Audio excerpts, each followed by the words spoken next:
अस्सलाम वालेकुम नाज़रीन, प्रोग्राम ओपिनियन में अली काजी में भलीकार आया यासिर अहमद। हमको स्टूडियो में ज्वाइन करता सीनियर तज्जियाकार अली काजी साहब। वेलकम अली साहब। थैंक यू यासिर जी अली साहब, बिलावल साहब जेको आहे ज़ाहिरा के पी जे दौरे ते न त चवनि था 6 ॾींहंनि ताईं उते ई हूंदा ऐं तकरीबन ज़ाहिरा हिकिड़े जलसा कंदा रहंदा। बिलावल साहब अॼु बि तकरीर कंदे चयो त जेको ईअं वरी सम्झे थो त को ज़ोर ज़बरदस्ती कंहिंखे प्राइम मिनिस्टर ठाहे छॾींदो त इहा ग़लती आहे। अगर कुछ ऐसा समझते हैं, ज़ाहिर है कि हिकिड़े शख़्स ॾे इशारो न आहे, हिकिड़ी के इंस्टीट्यूशन ॾे इशारो आहे। ऐं ख़ासि बिलावल साहब ज़ोर भरे चयो त हम IGI का हिस्सा नहीं बनेंगे।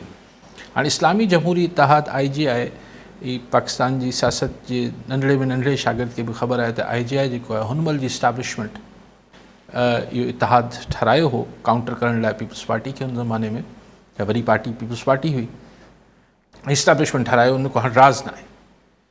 सो IGI जे इतिहाद जो PDM जे इतिहाद जो बिलावल साहब हवालो नथो ॾे। उहो त रहिया न हिसो, छाकाणि पाण पीपल्स पार्टी हिसो रही PDM जी PTI जे ख़िलाफ़।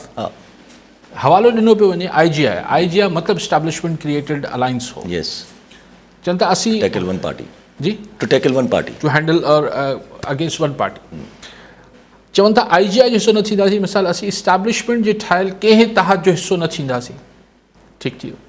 पोइ चवनि था जेके हुनखे ख़्वाहिश कनि पिया त हिकिड़े माण्हू खे ज़ोरी वज़ीर आज़म ठाहे छॾींदा, ज़ाहिर इशारो ॿार बच्चो बि सम्झी सघे थो त अगेन बिलावल साहब जो सिधो इशारो इस्टेब्लिशमेंट ॾिया त असीं हुनजो मुक़ाबिलो कंदासीं।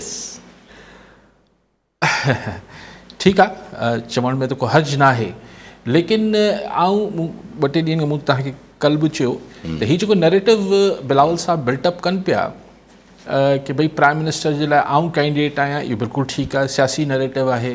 चवनि पिया मुंहिंजी कारकर्दगी शानदार आहे, चलो इहो बि सियासी बयानियो आहे। पर जॾहिं हू पंहिंजे सियासी बयानीअ जो हदफ़, अच्छा इहो चवणु त 70 साल जे बुज़ुर्ग खे बदिरां नौजवान खे ट्राए कयो, हाणे 70 सालनि वारनि जी सियासत खे जेको आहे माण्हू न बेज़ार थी विया आहिनि, हाणे माण्हुनि खे उहा सियासत न खपे।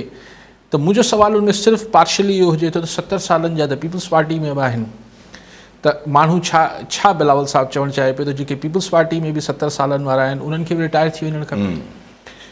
लेकिन असल ॻाल्हि इहा आहे त जॾहिं हू इस्टेब्लिशमेंट खे पॉइंट आउट कनि पिया बिलावल साहब, उनखे मुस्तक़िल हिकिड़ो सिधी रीति अणसिधी रीति तनक़ीदी आहे, त पोइ छा एक्सपेक्ट पिया कनि त हू पंजाब ऐं KP में त हिन बयानीअ ते को फ़ाइदो थींदो या न थींदो पीपल्स पार्टी खे। छाकाणि त अॼु बि 2 अहम अॻवान ख़ैबर पख्तूनख्वा में, जॾहिं बिलावल साहब पाण पहुतल आहिनि ख़ैबर पख्तूनख्वा में 6 ॾींहंनि ऐं उन्ही ॾींहंनि में संदन 2 अहम अॻवान अरबाब आलमगीर ऐं संदसि घरवारी उहो पीपल्स पार्टी खे अॼु ख़ुदा हाफ़िज़ करे हलिया विया आहिनि। जी सो ॻाल्हि इहा आहे त इन जो फ़ाइदो हिन बयानीअ जो त केतिरो थींदो या न थींदो पीपल्स पार्टी खे पंजाब ऐं KP में, पर सिंध में जिथे हू सेफ हाउस ऐं जेको हुननि जो फाइनल रिज़र्व आहे, जिथां मतिलबु क़िलो आहे, रिज़र्व बि न चइजे, जिथां हू सॼी शइ खे ऑपरेट कनि था, उते हिननि खे चैलेंजिस खे मुंहुं ॾियणो पवंदो पइजी सघे थो अगरि इस्टेब्लिशमेंट खे हिकिड़े हद खां वधीक बिलावल साहब ऑफेंड कंदो त। ऐं इहा ॻाल्हि मूंखां ऐं तव्हां खां सभिनी खां बहितर आसिफ़ ज़रदारी साहब सम्झंदो हूंदो, पर फ़िलहाल बिलावल साहब इहो बयानियो जारी रखे वेठे पियो। अच्छा, पर पोइ अगरि जे इहा बिलावल साहब जी ॻाल्हि ते ई रखिजे, अगरि बिलावल साहब चवनि था कंहिंखे ज़बरदस्ती ठाहिणो आहे एज़ अ प्राइम मिनिस्टर, त पोइ ज़ाहिर जॾहिं ज़बरदस्ती ठाहिणो आहे प्राइम मिनिस्टर, त पोइ सिंध में बि डाउट अची सघे थो न पीपल्स पार्टी खे, हूअं बि even if they don't speak against that. Sorry माना पीपल्स पार्टी जेको आहे, अगरि जेको बिलावल साहब चवनि था त कंहिंखे ज़बरदस्ती कीअं बि तरीक़े वज़ीर आज़म ठाहिणो आहे, त पोइ ज़ाहिर नुक़सानु त पीपल्स पार्टी खे हिते सिंध में बि थींदो ई थींदो, चाहे उहे ॻाल्हाइनि न ॻाल्हाइनि। न, अगरि वज़ीर आज़म थियनि पिया त इहो को पहिरियों दफ़ो त न थींदो। 2013 में बि वज़ीर आज़म मियां नवाज़ शरीफ़ हो, सिंध में पीपल्स पार्टी जी हुकूमत हुई। 2018 में बि वज़ीर आज़म इमरान ख़ान हो, सिंध में पीपल्स पार्टी हुई। त हींअर बि अगरि वज़ीर आज़म नवाज़ शरीफ़ ठही वञे थो ऐं सिंध हिननि खे पीपल्स पार्टी खे ॾिनी वञे थी, त पीपल्स पार्टी वटि वरी बि त हिकिड़ो सेफ सूबो त अची वियो न, पाकिस्तान जो नंबर 2 वॾो सूबो। पर अगरि ॾिसो, सिर्फ़ु पहिरीं एतिरी ॻाल्हि बिलावल साहब चई रहिया त हीअं सिलेक्टेड आहे नवाज़ शरीफ़ लाडलो आहे, उहा बि तनक़ीद हुई। पर अॼु त चई त हम मुक़ाबला करेंगे यस एस्टैब्लिशमेंट खे ईअं न करणु ॾींदासीं, इहो बिलावल साहब चयो आहे। त उते त करणु ॾींदा या न करणु ॾींदा, सिंध में छा थींदो? कॉलर सां गॾु नदीम अली लंजार शिकारपुर मां। जी लंजार साहब छा चवणु चाहींदा? साईं, असांजो इहो अर्ज़ु आहे त इलेक्शन पई अचे त इहो तालीम जे बारे में पीपल्स पार्टी खां हिकिड़ो सुवाल कजे त हुननि तालीम ते को न ॾिनो आहे। काफ़ी स्कूल असांजा सिंध में, असांजे शिकारपुर में, तालके गड़ियासी में हुननि तालीम ते तवजो न ॾिनो आहे। हिननि नयूं भर्तियूं बि कयूं आहिनि, कुझु कयूं ऐं कुझु रोके छॾियूं अथऊं हथरादू। उन लेवल ते असां साईं खां अर्ज़ु पिया कयूं त थोरो उन ते रोशनी विझनि। काफ़ी स्कूल बंदि आहिनि, काफ़ी शागिर्द स्कूल खां ॿाहिरि आहिनि। ठीकु साईं।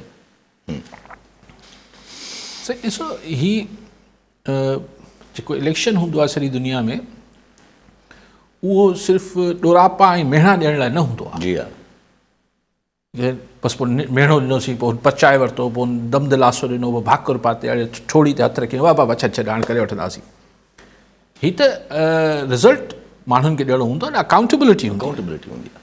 पोइ चाहे एजुकेशन तव्हां सम्झो था त सही न थी, चाहे हेल्थ सही न थी, चाहे एग्रीकल्चर सेक्टर सही न थियो, चाहे अलिफ या ॿिए लॉ एंड ऑर्डर न थियो शिकारपुर या अमन अमान जो छा थींदो?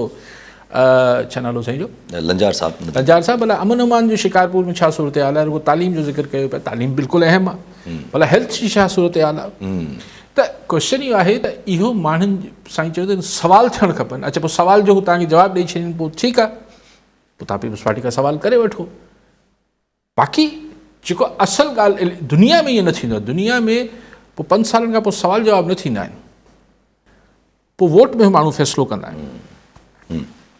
ऐसा बिलावल साहब त पंहिंजे तरफ़ां ज़ाहिर हिकिड़ो थोरो हल्के सुरनि में, हल्के छा हाणे त साम्हूं अचनि था पिया, क्लियर चवनि था मुक़ाबिलो कंदासीं स्टैब्लिशमेंट। माना जेको बि ज़ाहिर खणी अचणु चाहे थो नवाज़ शरीफ़ खे, हाणे जेको बि चाहे थो मुला फज़ल रहमान साहब, गॾोगॾु मुला फज़ल रहमान साहब बि चवनि था त माना हिकिड़ो सूबो ऐं पूरो मुल्क जेको आहे उहो ॾोहारनि जे हवाले कयो थो वञे। ऐं हू इहा ॻाल्हि बि कनि था त असांखे ज़ोर बि रखियो थो वञे त असां उन्हनि सां ऐं जेके PTI जा डिज़िटर्स आहिनि उन्हनि सां, जेके छॾे विया आहिनि PTI, उन्हनि सां अलायंस कयूं। मूंखे सम्झ न पियो अचे त हीअ मौलाना फज़ल रहमान जी ही कहिड़ी लाइन पियो वठे। एसि ताईं ठीकु आहे त हू इस्टाब्लिशमेंट खे हिकिड़ो मतिलबु हिकिड़ो थोरी टेॾी अख सां थोरो हिकिड़ो क्रिटिकल रहे पियो मौलाना फज़ल रहमान, तनक़ीदी हू पंहिंजो हिकिड़ो पोस्चर रखे पियो। इहो बार्गेनिंग जो बि पॉलिटिक्स जो तरीक़ो हूंदो आहे। तव्हां कंहिं माण्हू खे जॾहिं थोरो या धुर खे तनक़ीद हेठि आणींदा आहियो त हू तव्हां सां ॻाल्हाईंदा आहिनि, नाराज़गी आहे, उहो मामला थी वेंदा आहिनि। सो इहो चवणु त डेज़र्टर्स जेके छॾे विया, यानी ही परवेज़ खटक वारा, त हाणे अगरि ठा तव्हां नथा कयो ऐं त पोइ हुकूमत ठाहिण लाइ त ठा करिणो पवंदो। लेकिन ॾोहारियुनि जे हवाले थिए पई। हाणे हिते त सूबो त पंजाब आहे, अगरि अलाए कहिड़े सूबे ते इशारो आहे। सो नवाज़ लीग ॾे अगरि इशारो आहे, मूंखे हैरत पई थिए, छाकाणि त मूंखे लॻे इहो ई थो त देरि सवेर पीपल्स नवाज़ लीग ऐं मौलाना फज़ल रहमान जे विच में त ठा थींदो ऐं सिंध जी सतह ते थियो पिए। हा ज़ाहिर आहे साम्हूं अची वियो आहे, नज़र अची वियो आहे। ऐं पर पोइ हाणे गॾो गॾु गॾु रखिजे त हिन पीपल्स पार्टी त हेॾे हिकिड़े तरीक़े सां तनक़ीद कंदी थी अचे त असां कहिड़े बि तरीक़े सां रोकींदासीं। होॾां राना सना साहब क्लेम करे थो पियो त असां त पंजाब मां जेको आहे 145 मां जेको आहे 124 सीटूं खणंदासीं, 25 सीटूं खणंदासीं पंहिंजे बिना ते। हू चवंदा असां पंहिंजे बिना ते अक्सरियत सां गवर्नमेंट ठाहींदासीं, असांखे ज़रूरत न आहे कंहिंजी। ठीकु आहे, राणा सनाउल्ला इहे जेके 20-25 सीटूं छॾियूं आहिनि, इहे महिरबानी आहे। चई आहे असीं पंजाब मां हिकिड़ी सीट न छॾींदासीं त छा करे वठंदो? जी हा, त चवणु ईअं ई खपे सियासतदान खे। नवाज़ लीग खे ईअं चवणु खपे त बाबा न असीं 100 सीटूं मुल्क जूं खटे वेंदासीं। जी हा, लेकिन क्वेश्चन इहो आहे त पंजाब में रेज़िस्टेंस किथां ईंदो? अॼोकी तारीख़ में, अॼोकी तारीख़ में जेको नवाज़ लीग खे पंजाब में अगरि फेयर इलेक्शन बि थिए त रेज़िस्ट केरु करे सघे थो? अगरि क़ासिम जे अब्बा खे इजाज़त न आहे त कोई बि न। ऐं लहर इहा हलियल आहे, ज़ाहिर पंजाब में बि इलेक्शन त सिंध ऐं KP ईअं साॻी ज़रे घटि साॻे माहौल में थींदी आहे न। त ॾिसबो आहे त हवा जो रुख कहिड़े पासे आहे। त हवा जो रुख अगरि नवाज़ लीग ॾे आहे जेको नज़र अचे पियो, साम्हूं केरु आहे? अगरि PTI न आहे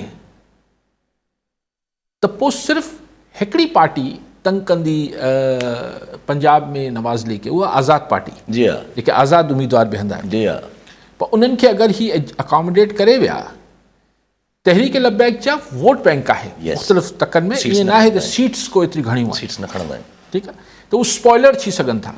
वोट ज़ाया कराईंदा आहिनि। की हिकिड़े खे पइजी वञनि, ॿिए खे पइजी वञनि। साॻी रीति जेका ही आहे तव्हांजी मुंहिंजी महबूब पार्टी, छा नालो आहे, IPP पावर प्लांट हो आहे न, इंडिपेंडेंट पावर प्लांट। सो उहा उन्हनि सां सराइकी बेल्ट हिते हुते एडजस्टमेंट थींदी, बाक़ी चौधरी शुजात जी 2.5 सीटूं आहिनि। सो आई थिंक कि को एज सच को पंजाब में, अच्छा कुछ सीटन ते जिथे यूसुफ रज़ा गिलानी आहे, पीपल्स पार्टी जी 4-8 सीटूं आहिनि, उते पीपल्स पार्टी रेजिस्टेंस ॾींदी।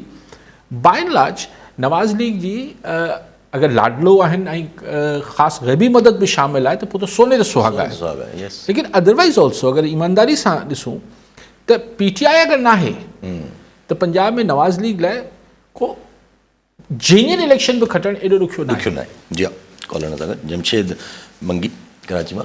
जी मंगी साहब, छा चवणु चाहींदा?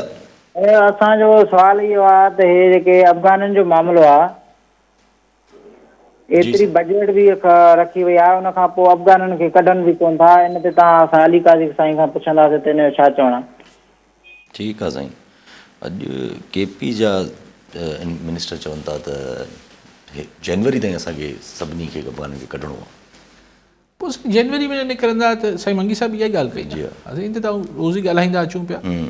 जनवरी में न निकिता, फेबरवरी में निकिरी भाई 100 सैकड़ो न बि निकिता, 70-80 सैकड़ो बि निकिरी आहे त इहो ई थींदो आहे। गैर कानूनी तौर ते माण्हू अमेरिका जहिड़े मुल्क में जिथे सॼो डॉक्यूमेंटेड सोसाइटी आहे, सभु कुझु आहे, उते बि रहनि था, बरतानिया में बि रहनि था लिखी छुपी ते।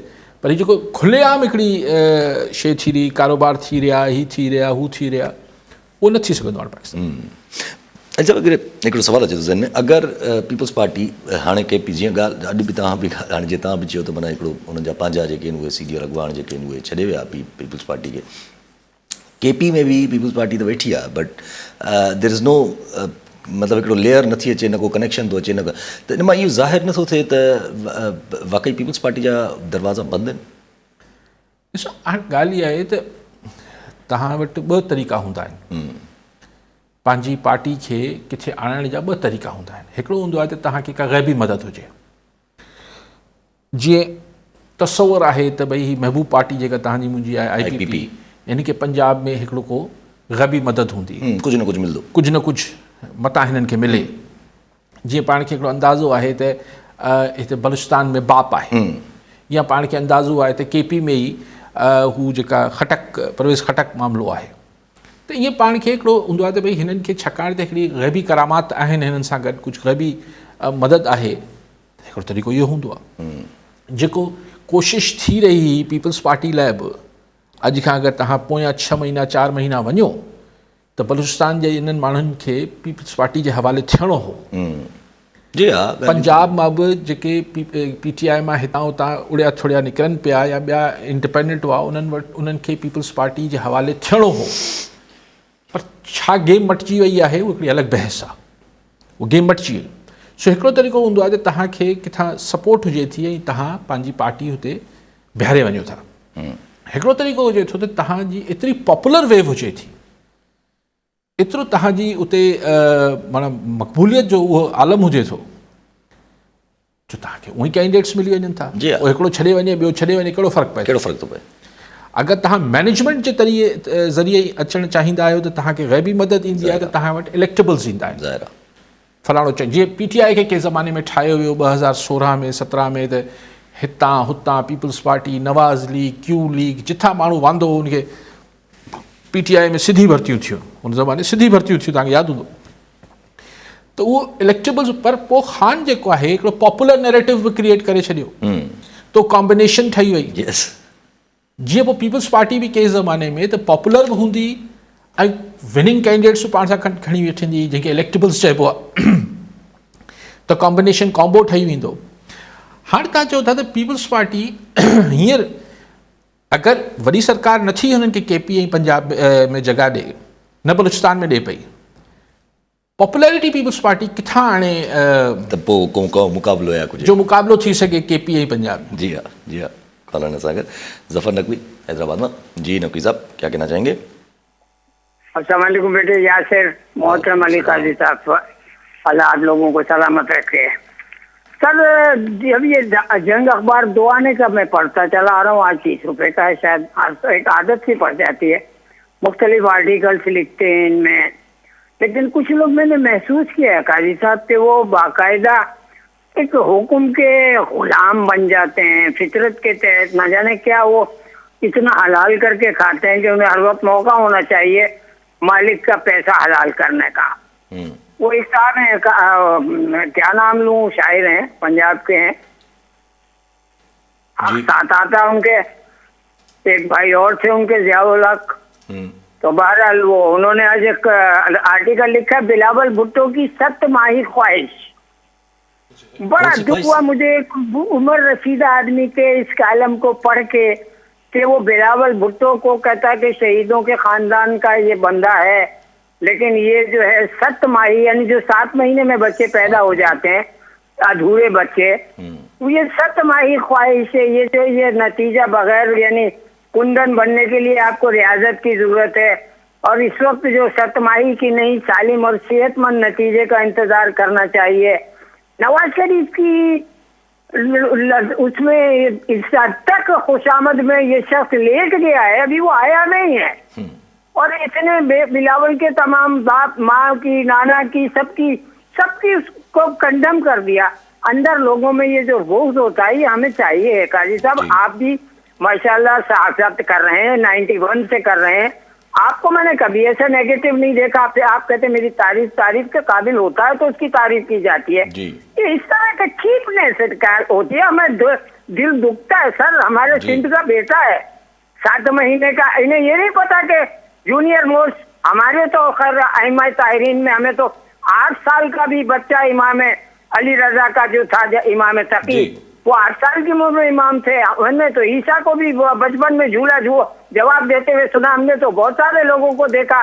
फारसी का मुहावरा है कि सब बुजुर्गी नवस्ती नस्त, बुजुर्गी उम्र के हिसाब से नहीं है। बुढ़ा आदमी 90 साल 100 साल का शायरी कर करके। काजी साहब थोड़ा सा मेरी ख्वाहिश है कि थोड़ा सा आप इस पे लाइट दीजिए सर, रोशनी डालें। ठीक है, इतनी खुशामद नहीं होनी चाहिए। अभी आया है नहीं, उसका पैसा हलाल करना है। ठीक है, so nice of U sir, बहुत कॉलर अब्दुल सावंत कंकोट में।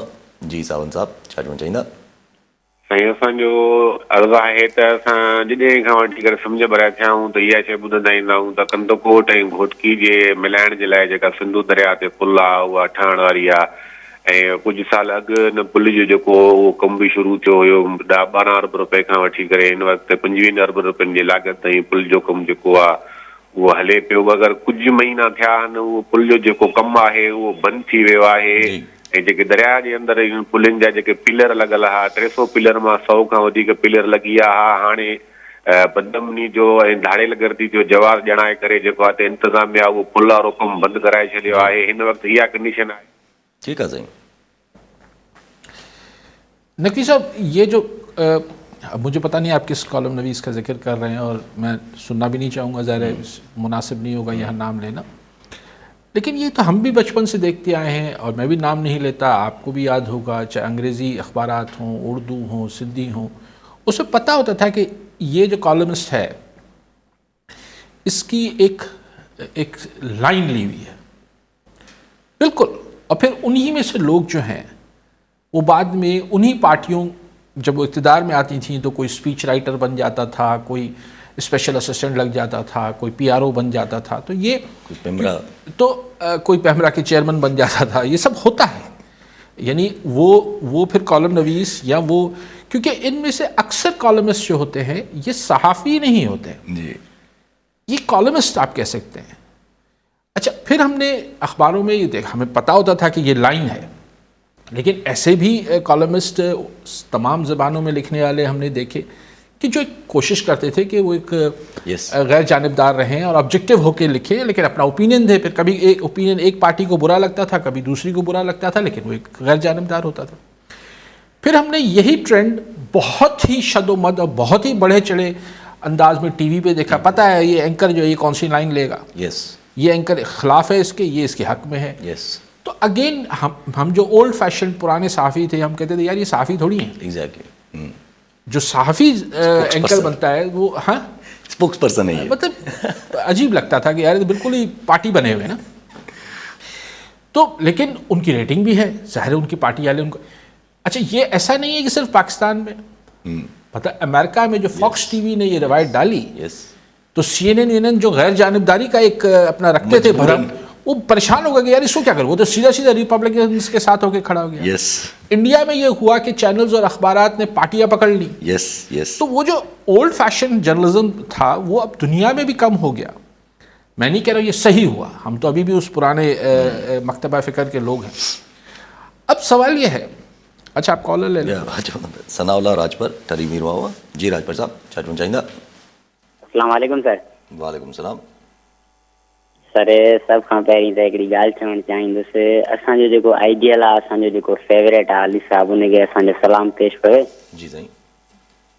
ऐं ॻाल्हि इहा आहे सर, अॼु कल्ह टियों ॾींहुं जेको आहे सो नून लीग जे वफ़द जी GDA सरबराह पीर पागारे सां मुलाक़ात थी आहे ऐं उनखां बाद में मौलाना फज़ल रहमान सां मुलाक़ात थी आहे। जी। हाणे ईंदड़ मुस्तक़बिल सिंध में छा थो तव्हांखे नज़र अचे? बेबी कॉलर मुसवर गाॾई डोकरी मां। जी गाॾई साहब छा चवणु चाहींदा? सर, मुझे खालसा जन का सवाल है तो मुस्लिम लीग नून जी नवाज शरीफ साहब लंडन में वापस आयो है तो सिंध में उन्होंने पानी जेका न क्यादत चेंज कई है, तो छा इहा क्यादत चेंज करण जो माना इहो सबब इहो ही थी सके तो छा पीपल्स पार्टी के टफ टाइम ॾियणो आहे सिंध में या ॿिया के सबब आहिनि? ठीक सही। नकवी साहब की बात, मैंने तो खैर कॉलम नहीं पढ़ा और अक्सर मैं कोशिश करता हूँ ना पढ़ूँ लेकिन जिनके नाम ऐसे शुरू हो लेकिन अब सतमाही देखिए, मेडिकली बच्चा 7 मंथ्स में भी प्रॉपर पैदा होता है, वो कोई प्रीमेच्योर बेबी उस तरह से नहीं होता। यस, हो सकता है। और 9 महीनों में होता है, 8 महीने की वो है। मैं उस तफसील में नहीं जाता। तो क्या हुआ फिर, यानी एक और वो सतमाही अगर आप कह रहे हैं कि अगर वो 7 मंथ्स में भी कोई बेबी पैदा होता है तो वो माशाल्लाह ठीक होता है और फिर बड़ा होकर नॉर्मल बच्चा होता है। नॉर्मल बच्चा होता है। वहाँ से ये कहानी सुनाई दे रही है नवाज लीग की तरफ से कि ये तो प्रीमेच्योर या इमेच्योर या बच्चा है, ये कहते हैं वो बुढ़ा है। मैं तो कहता हूँ दोनों बातें गलत हैं, क्योंकि ना मैं आपसे इत्तेफाक करता हूँ कि जो जहानत है या जो काबिलियत है वो उम्र की मोहताज नहीं। तो उम्र की मोहताज नहीं से मुराद सिर्फ ये नहीं है कि ये छोटा बच्चा जो है वो ज़हीन हो सकता है। एक बुजुर्ग का जो विजडम है, मैं ये बिलावल साहब और नवाज शरीफ या आसिफ जरदारी इनके रेफरेंस से बात नहीं कर रहा, मैं एक जनरल बात कर रहा हूँ कि ये आर्ग्यूमेंट्स ही दोनों तरफ से एज फैक्टर को लाकर डिस्कस की जा रही है कि जवान होगा तो पता नहीं क्या कर देगा और बुढ़ा होगा तो नहीं करेगा। जी हाँ, हो सकता दोनों ही ना करें और सकता दोनों कर लें। तो ये आर्ग्यूमेंट तो मेरी नज़र में दोनों तरफ से वैलिड नहीं है। ये मुसलसल कह रहे हो 70 साल का बुढ़ा है, वो क्या करेगा नवाज शरीफ। अब उनकी तरफ से आप बता रहे हैं कि उनके कॉलमिस्ट ये लिख रहे हैं कि ये तो बच्चा है, बच्चा ये भी नहीं है, 35 साल के हैं और वो भी मतलब ऐसा नहीं है कि 115 साल के हो गए हों। सैनिटी होते हैं, सांग दिमाग होता है, मैटर यही कर सैनिटी। तो मैं इससे कोई ज़्यादा इन बहसों में मैं पढ़ता नहीं हूँ और ना ही मेरी नज़र में ये कोई बहुत ही कोई नज़रियाती, माफ़ कीजिएगा नकवी साहब, ये कोई बहुत ही नज़रियाती इनके अख्तलाफात हो गए हों। ये वक्ती है, इलेक्शन का मामला है। फिर आप देखिएगा, हम भी यहाँ आप भी यहाँ, ज़रूरत पड़ेगी तो ये साथ फिर हुकूमत बनेगी। फिर नवाज शरीफ या शहबाज शरीफ के साथ पीपल्स पार्टी के फॉरेन मिनिस्टर भी बैठे होंगे और दूसरे प्राइवेटाइजेशन के भी बैठे होंगे, सब बैठे होंगे। तो मैं इन चीज़ों को हम तो एक चूँकि सियासत है और इलेक्शन का सीज़न है तो हम उसको एक कोशिश कर रहे हैं कि उसमें से जो सब्सटेंस है बात का, जो उसमें जिस बात में कोई दम है उसको डिस्कस कर लेते हैं। ये बातों की क्या जिससे कोई असर पड़ेगा वो डिस्कस कर ले। सावन साहब चवंदा त कम सावन साहब बिल्कुल इहो त असां बि नंढे हूंदे खां कुझु ॻाल्हियूं ॿुधियूं हुयूं त जैकबाबाद में पीअण जो साफ़ पाणी मिलंदो, पोइ जैकबाबाद खे त न मिलियो, सॼे सिंध में खुटी पियो। ईअं ई जेको पुल जी ॻाल्हि तव्हां कयो था, नथो ठहे, छा थो अर्ज़ु करे सघां। हाँ तो मठियारी वारो DC वारा पैसा खाई विया आहिनि तो असांजो हू बि नथो ठहे, मोटरवे बि नथो ठहे। जी हा। पोइ साईं जो राजपर साहब ऐं हुननि जी ॿिन्ही जी ॻाल्हि साॻी हुई। पंहिंजो साईं यस क़यादत चेंज थी आहे त नून लीग गाॾई साहब चयो त गाॾई साहब जी त नून सही ज़ाहिर है नून लीग इहो एंटिसिपेट करे रही हुई इन ॻाल्हि जो उनखे ख़दशो हो त ही पीपल्स पार्टी हेड ऑन वठंदी नवाज़ लीग खे, या त ख़दशो हो तंहिंजे करे हिते बशीर मेमण ऐं हीउ सॼो जेको सेटअप ठाहियो वियो आहे, तहां ठाहियो पियो वञे, कुझु माण्हुनि जी शमूलियतूं थियनि पियूं नवाज़ लीग में सिंध में, या त इहो हो, या पोइ नवाज़ लीग इहो कयो आहे त पीपल्स पार्टी हुन ते एग्रेसिव वञे पई त अच्छा पोइ तव्हां असांजे घर में घड़ो पिया, वो जेका अजीब ॿोली ॿिन्ही जी हुजे थी न, त दूसरे सूबों की तरफ़ मत जाएं, पीपल्स पार्टी चए थी, हू बि चवनि था त हम सिंध में आएंगे, अरे भाई हिकिड़ो मुल्क आहे यार, ये कहिड़ी ॻाल्हि थी वई त ऐं कहिड़ा जेके आहिनि जी हा issue what I am saying कि ही ज़ाहिर आहे त हुनखे पीपल्स पार्टी खे एंगेज करण जी ॻाल्हि थिए पई, पीपल्स पार्टी केतिरो एंगेज करे सघंदा, जी मूं कल्ह बि गुज़ारिश कई त गेम थोरी सीटनि जी आहे, यस या जेका सिंध हुकूमत जी ॻाल्हि आहे, अगरि सीटूं MQM खे बि ॾिनियूं पियूं वञनि, नवाज़ लीग बि कुझु सीटूं वठे पई, GDA JUI ख़ुदा ख़बर केरु आख़िरी वक़्त ताईं पेर झले थो हिन ऐं का ग़ैबी मदद थिए थी, त सिंध जी इलेक्शन बि सूबाई सीटनि जी जेका डायरेक्ट सीटूं आहिनि, जनरल सीटूं आहिनि 130, उन ते दिलचस्प सरप्राइज़िस त अची सघनि था। ऐं सभु हिकु इन ते ज़रा पाण 2 टे ॾींहं खां हिन ते डिस्कस कयूं था, 2013 में पीपल्स पार्टी जेके आहिनि उहे 62 सीटूं खयूं हुयूं जनरल सीटूं, ऐं 2018 में 76, त दे इंक्रीज़ड अ बिट 2018 में, त बिल्कुलु 2018 में त तव्हां सम्झो त पीपल्स पार्टी खे ओतिरियूं सीटूं मिलियूं जेतिरी मोहतरमा जी शहादत महिल बि न मिलियूं हुयूं, यस डायरेक्ट सीटूं, yes so Peoples Party increase कयो। कॉलर असांखे समीर शाहणी नवाब शामा, जी शाहणी साहब छा चवणु चाहींदा? सर अस्सलाम वालेकुम। वालेकुम सलाम। सर पहिरियां तव्हांखे एकता जूं लख लख मुबारक हुजनि, ऐं ॿियो अर्ज़ु आहे अली काज़ी साहिब सां त हीउ जेको एकता जो स्लोगन अली काज़ी साहिब रखियो आहे उन छाजे करे, इन जो मतिलबु छा आहे? ठीकु आहे साईं। साईं शाही साहब, कल्ह बि हिन कंहिं दोस्त इहो सवालु कयो, मूं कल्ह बि गुज़ारिश इहा कई त मक़सदु अॾण हिकिड़े ॾींहं में का शइ अॾिजी नथी सघे, अज़म जी ॻाल्हि आहे, जीअं पाण एकता जो लफ़्ज़ ई जेको आहे हिकिड़ो अज़म आहे न, त अचो गॾिजूं, अचो इतिहाद कयूं, पर इतिहाद छा जे लाइ कयूं? कंहिंसां विढ़ण या नफ़रत करण लाइ त कोन आहे न, हीअ त ॾियारो मोहबत जो ॾियारो आहे, पाण त मोहबती माण्हू आहियूं, त सिंध जी ख़ुशहाली लाइ हिन ॾींहं ते पाण अज़म त करे सघूं था, जेतिरो जंहिंखां कुझु पुॼी सघे ओतिरो करे सघूं था, ऐं जॾहिं सॼी सोसाइटी करोड़े माण्हू हिकिड़ो अज़म कनि था, त ॿियो कुझु न, अगरि करोड़े माण्हू हथु मालिक जी दरगाह में मतिलबु बारगाह में जेको आहे उहो बाॾाइनि बि था, दुआ बि कनि था, त उहो क़बूल पए थी। मूंखे त यादि आहे जॾहिं दरिया जो ॾियारो मल्हायोसीं त उन महिल वारी उॾामदी हुई दरिया सिंध में, इहो ई ख़्यालु आयो त भई चलो हिकिड़ो ॾींहं ते सभु सिंध जा माण्हू दरिया ते वञूं था ऐं गुल निछावर कयूं था ऐं दुआ घुरूं था। एॾो पाणी आयो 6-8 महीननि खां पोइ जो 2010 जी जेका 11 जी 10 जी जेके ॿुॾूं आयूं, त मक़सदु इहो आहे त उहो त पोइ असां संभाले न सघियासीं, असांजी इरीगेशन ऐं बंदि कमज़ोर हुआ, करप्शन हुई, सभु शयूं हुयूं, पर मालिक ते दुआ अॻामी वई न दुआ त इहो अज़म हुजे थो, दुआ बि छा हिकिड़े तरीक़े जो अज़म ई हुजे थो न, हिकिड़ी ख़्वाहिश हुजे थी, त आउं चाहियां थो ख़्वाहिश कजे, अज़म कजे त सिंध ख़ुशहाल थिए।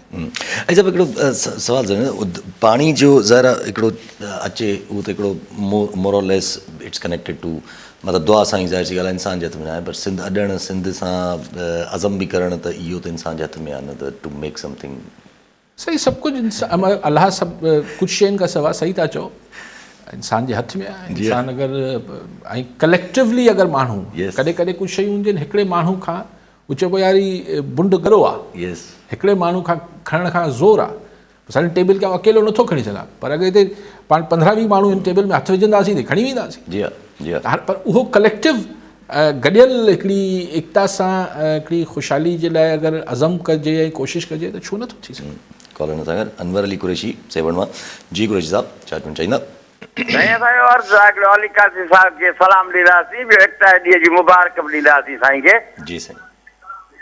ऐं ॿियो असांजो अर्ज़ु आहे त हे जेको जोश जज़्बो तमामु घटि थी वियो आहे, हिन में छा असीं सम्झूं? एकता जे ॾियारे अलाए छा में साईं, छा में घटिजी वियो आहे? अच्छा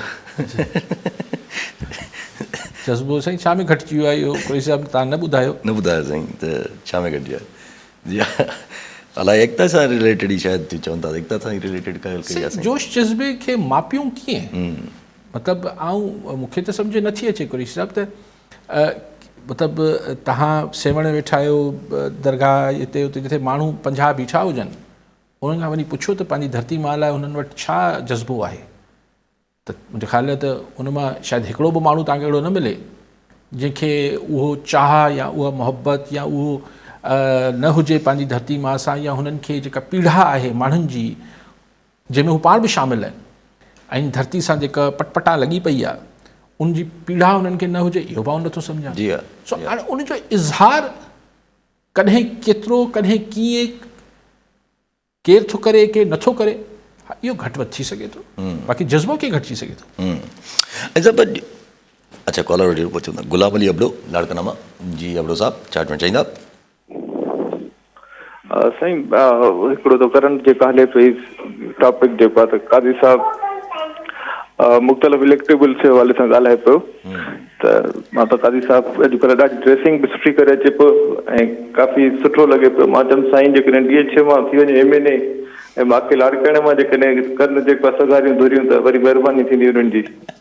ॿी ॻाल्हि जेको आहे करणु चाहींदुमि जेको आहे करंट जेका हले पई त हफ़्ते चाह जेको घटिजे थो ॾिसो असां वटि वॾनि शहरनि में सिंधी तालीम किथे बि पढ़ाई कोन थी वञे जॾहिं तव्हांजो ज़ुबान सां रिश्तो कटिजी वेंदो त आहिस्ते आहिस्ते ज़ारी ॻाल्हि आहे तव्हांजो सकाफ़त सां रिश्तो बि कटिजी वेंदो आहे।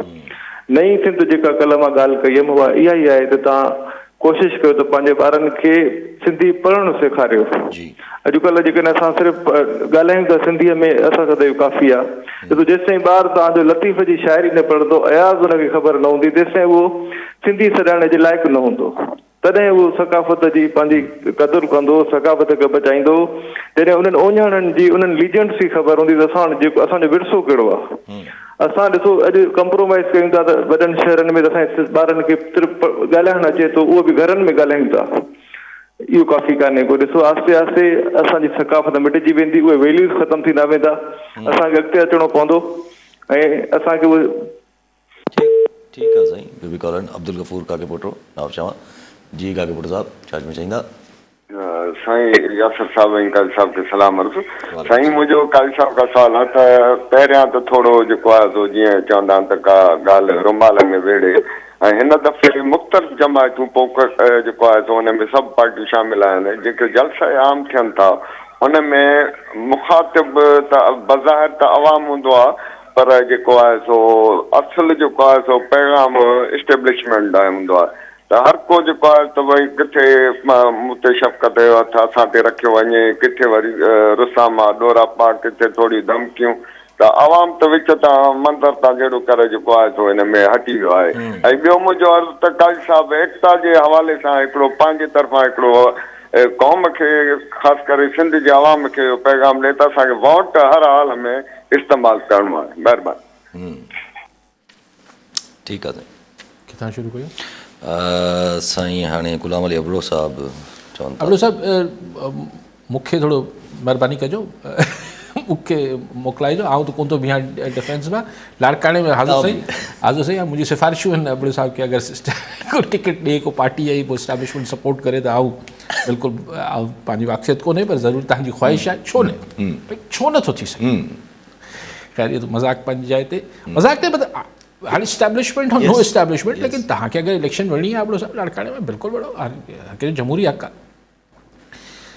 तव्हां चओ त ॿोली पढ़ाइणु खपे बिल्कुलु पढ़ाइणु खपे मूं त काफ़ी 20-25-30 साल थी विया आहिनि आउं कोशिशि में आहियां त कंहिं सूरत ई कैम्ब्रिज जेके O लेवल्स A लेवल्स कराइनि था हिते सिंधी नथी पढ़ाई वञे उन में शामिलु थिए लैंग्वेज इहे सभु को पंहिंजे मूं कोशिशि करे थो पर इहा बेसिकली गवर्नमेंट्स जो कमु हुजे थो ऐं प्राइवेट स्कूल्स जे सां असां तव्हांजे चवण ते कोन कंदा हा घर में ट्यूटर रखी पढ़ाइजे हे कजे इहो बि ज़रूरु थियणु खपे लेकिन ॻाल्हि इहा आहे त ख़ुशहाली अञा को और चीज़ आहे। मिसाल अगरि तव्हां अबड़ो साहब लाड़काणे सां तव्हांजो ताल्लुक़ु आहे ऐं मुंहिंजो मिसाल हैदराबाद सां आहे मूंखे मिसाल चवां थो मिसाल जस्ट गिविंग यू एग्ज़ाम्पल मूंखे अगरि मुंहिंजे दड़े जे बारे में पूरी हिस्ट्री ख़बर ना आहे त जो मतिलबु इहो न आहे त मां पंहिंजी सकाफ़त सां कटिजी वियो आहियां या मां मुंहिंजे सिंधी चवण लाइ लाइक़ु न आहियां, थोरो फ़तवो थी वेंदो। अगरि मूंखे भिटाई पूरो सम्झ नथो अचे त पंहिंजो मतिलबु इहो न आहे त XYZ खे त उनजी का मोहबत हिन धरती सां उहा का थोड़ी मशकूक थी वञे थी। आई थिंक लेट्स नॉट ही को क्राइटेरिया ना है। मिसाल ॿार सिंधी ॿार दुबई में रहनि था, कैनेडा में रहनि था, अमेरिका में रहनि था, ॻाल्हि इहा आहे त कनेक्शन जी ॻाल्हि आहे। ही हिते इट्स ऑल अबाउट फीलिंग्स। ऐं पोइ हुन फीलिंग्स खे तव्हां दिमाग़ सां रैशनलाइज़ कीअं कयो था त रुगो फीलिंग न, पोइ हुन में केयर जो एलिमेंट ऐं पोइ हुनखे कीअं तव्हां बहितरी करे सघो था।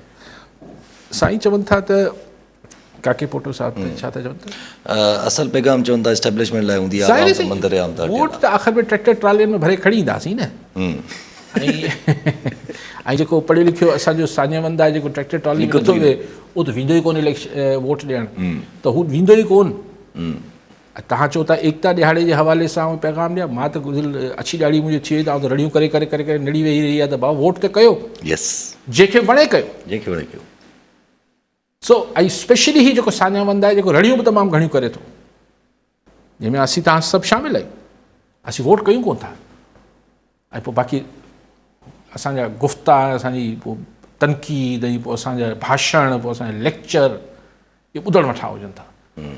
सो आई थिंक कि ऐं ॾिसो हा कीअं को मुआवज़ो थींदो छा, इहे माण्हू तवका छा था कनि। पर मूंखे त किथे किथे लॻे थो इन सान्यावंदनि जी बि हिकिड़ो तबिको आहे, ऐं सभु नथा चवां, हिकिड़ो मख़सूस तबिको आहे हिन में जंहिंजी शायदि अंदरि ई अंदरां किथे ख़्वाहिश आहे त सिंध अहिड़ी रहे। छाकाणि त अगरि मसइलो हल थी वियो त पोइ लेक्चर छा जा ॾींदा, पोइ सिस्टम जो हिसो बि त रहनि था न। उहो त पोइ माण्हू उहो तबिको बि रहे थो जेको हिकिड़ो मख़सूस तबिको आहे। ऐं जेके मतिलबु जेके धुरियूं आहिनि जिन्हनि जा स्टेक्स आहिनि सूबे में, उहे सभु राज़ी आहिनि। कोई हिकिड़े जो न आहे, मूं कल्ह बि तव्हांखे चयो हीअ गंगा आहे, हिते गंगा न आहे, हिते दरिया सिंध आहे, दरिया सिंध आहे, हिन में सभु पिया हथ धोई। ऐं जेके असल धणी आहिनि दरिया सिंध जा, हिन पाणी जा, हिन वसीलनि जा, जेके सिंध जा माण्हू आहिनि, उहो के ॿिए ज़रूरी कम सां मसरूफ़ आहे। उहे चवनि था ॿियो को करे ॾिए न। अच्छा अॻिते हलूं, अॼु तड़तकड़ ईअं माना सफ़ीरनि मुलाक़ातूं शुरू कयूं आहिनि, डोनाल्ड ब्लूम अमेरिकन। मूंखे बि हैरत थी त इहे अमेरिकन कल्ह पाण ॿुधो त इमरान ख़ान सां मिलिया IMF ऐं परवेज़ इलाही साहब क्लेम कयो, जंहिंजी गवर्नमेंट तरदीद करे छॾी, ज़ाहिर आहे उनखे करणु बि खपे। लेकिन हीअ जेके मुलाक़ातूं थियूं आहिनि, हिन में ज़ाहिर आहे ॿ टे शयूं थी सघनि थियूं न। पाण अगरि धको हणूं, ॻाल्हि निकिरी ईंदी सुभाणे परी ताईं छा ॻाल्हियूं थियूं आहिनि। हिकिड़ी ॻाल्हि त इहा ज़ाहिर हूंदी न त भई इलेक्शन फेयर थियनि पिया न पिया थियनि, अच्छा PTI न हूंदी त इलेक्शन कीअं हूंदो, पर ढमकाइण हूंदो, पर रिज़र्वेशन्स छा आहिनि, ज़ाहिर ई पंहिंजे मुल्कनि में ही सफ़ीर जेके आहिनि केबल्स मोकिलीनि था, त इलेक्शन जो माहौल छा आहे, कहिड़ी ख़बर। तव्हां ॾिसो अजीब ॻाल्हि आहे, हिन महिल ताईं इलेक्शन कैंपेन में इज़राइल जी को बि ॻाल्हि न पियो करे, को बि नथो करे।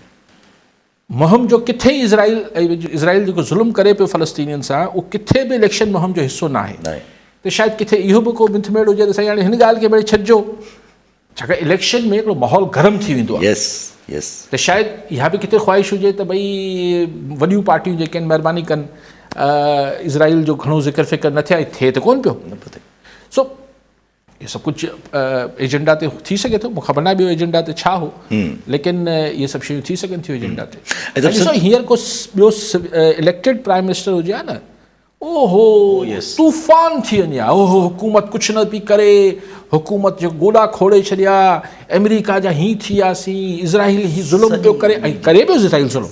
अहिड़ो ज़ुल्म त वेझड़ी माज़ी में थियो कोन्हे दुनिया में। हाणे तव्हां किथे को आवाज़ु ॿुधो था? न, बिल्कुलु न। जी हा, बसि इहो अथव कमाल। इंट्रस्टिंग आहे। अॻिते हलूं था ॿियार सां। अॼु सिंध गवर्नमेंट जेको आहे उहो तरदीद करे छॾी त असां अपील न आहे कई, अपील तयारु ज़रूरु कराई आहे, टाइप करे रखी अथनि, अञा कई कोन अथनि, फेडरल गवर्नमेंट कई आहे। अब अपीलूं थींदियूं, इहो सभु कुझु थींदो। ज़ाहिर आहे सिंध गवर्नमेंट इहो ज़रूरी सम्झो तरदीद करणु। कान्हे त बाकर साहब ज़ाहिर आहे अॻूणा जज रहिया आहिनि हाई कोर्ट, सुप्रीम कोर्ट जा सुप्रीम हा सुप्रीम कोर्ट जा त शायदि पोइ उन्हनि लीगली हिन खे सही न सम्झो अच्छा इंट्रेस्टिंग आहे हिकिड़ो सुवाल ज़हन में अचे थो त इहे शयूं थियणु ज़ाहिर हाणे चैलेंज थींदो उन ते हलंदो इमरान ख़ान साहब जो जेको अॼु केस हलियो आहे जेको साइफ़र जो केस हलियो आहे शाह मोहम्मद कुरैशी साहब सां गॾु उन में बार बार चयो थो वञे त सज़ाए मौत आहे या उमिरि क़ैद आहे भई अॼु कोर्ट इहा इंडिकेशन ॾेई छॾी आहे त 4 हफ़्तनि में जेको आहे इहो केस कंप्लीट कयो त मिलिट्री ट्रायल जूं ॻाल्हियूं वरी माना ज़ाहिर मिलिट्री ट्रायल अगरि खुली विया त पोइ त सूरत हाल सफ़ा ॾिसो हिन में जेको तव्हांखे आख़िर में जेको डिसाइसिव फैक्टर नज़र ईंदो न डिसाइसिव फैक्टर फ़ैसिलाइतो किरदारु हूंदो जेको एपेक्स कोर्ट जो हूंदो ही उहा कोर्ट न आहे काज़ी फ़ाइज़ ईसा साहिब जी सरबराही में ई सुप्रीम कोर्ट आहे हींअर हिन में ही जेको बि स्क्रिप्ट अगरि किथे ठहे बि पियो त हुननि खे बि ख़दशो आहे त ही एपेक्स कोर्ट मां शायदि दे कान गेट इट थ्रू लेकिन पाण हुन ते को अगथी नथा करे सघूं लेट्स सी छा थो थिए ठीकु आहे साहब वरी महिरबानी साहब नाज़रीन अॼु जे प्रोग्राम जो पूरो थियो पर ईंदड़ प्रोग्राम में दुआ में